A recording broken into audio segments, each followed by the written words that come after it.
O'riqlash mezgilida odamni eng qiynayotgan masala qo'saqning ichib ketishi, eg'izning qichib ketishi, bir narsalarni yegimiz kelib ketib turdi. Shundaqqa o'riqlashimiz tez bo'ladi. Ma filmda shuni hal qilish usulini o'rgatib qo'ymay, 3 turga bilib so'zlab bermay, bek yaxshi ma film bir tal yurak berib saqlaylang.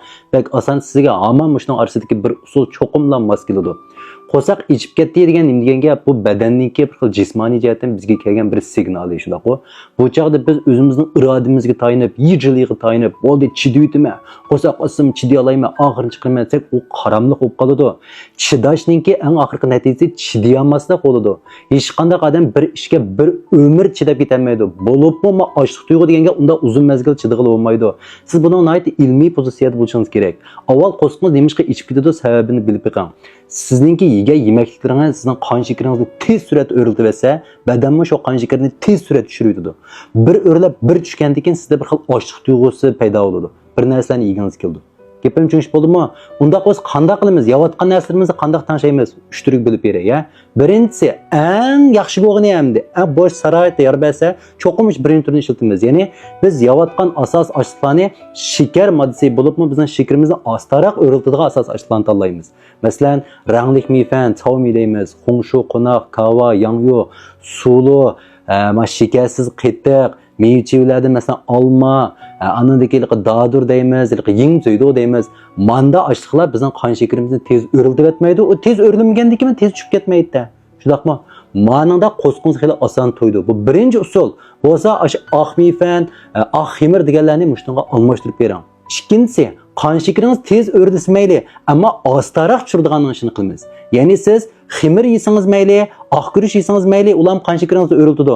Ammo qanday qilganda qon shakaringiz ostaroq tushadi deganda, sayko'k tatlar, ya'ni yemaklik talasi yuqoriroq bo'lgan yemeklar bilan tang yesangiz, sizning qon shakaringiz ostaroq tushadi, qo'sqingiz aldirab ichib ketmaydi.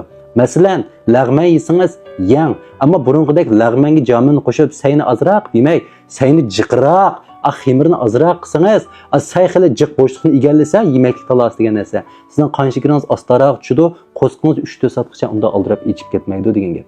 Nima tomoq yesangiz ham, uni orasiga sayni jiqroq qiling, xemirning oq guruchni azroq qiling. Masalan, polo yesangizmi, ma bir taxsa liangsay qo'yib, shu liangsay bilan tang guruchni azroq turib yang demakchi.